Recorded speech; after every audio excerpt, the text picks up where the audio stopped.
خدا ہے رب جلیل کے بابرکت نام سے، جو دلوں کے بھید خوب جانتا ہے۔ دیکھتی آنکھوں اور سنتے کانوں کو واسع نظر کا سلام۔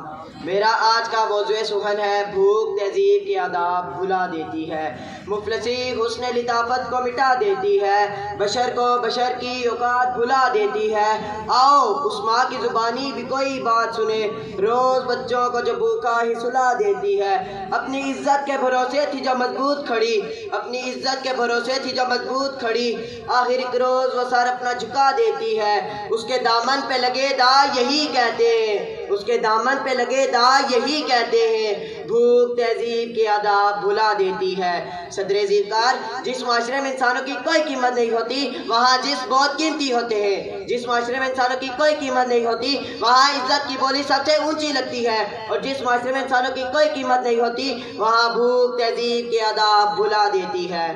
صدر زیرکار، یہاں ہوس کے پجاری سیاہ راتوں میں سفید جسموں کا جیون سیاہ کرتے ہیں، یہاں پر ناچتے پیروں کی تھاپ بکتی ہے، یہاں پر جاگتی آنکھوں کے خواب بکتے ہیں، یہاں جسم بکتے ہیں، شباب بکتے ہیں۔ صدر زیرکار، بھوک دو وقت کی روٹی کے عوض بنت ہوا کو ابن آدم کی ہوس کا نشانہ بننے پر مجبور کرتی ہے، لیکن کہیں کوئی قیامت نہیں اترتی۔ یہ شاہراہیں اسی واسطے بنی تھی کیا کہ اس پردیس کی جنتا سسک سسک کر مرے؟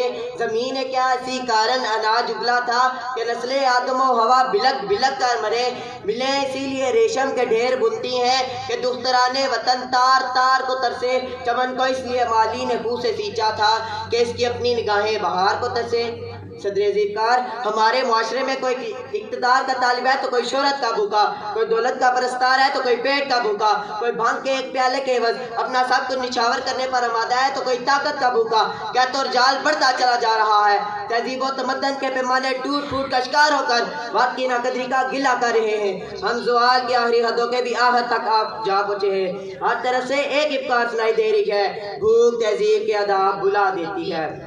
صدر زیرکار، سنیے، اگر آپ سن سکتے ہیں، جب بوڑھے پروفیسر کو 6 ماہ تک پینشن نہ ملی تو اپنی کن پٹی پر پستو رکھ کر بولا، تیرا پاکستان ہے یہ میرا پاکستان ہے۔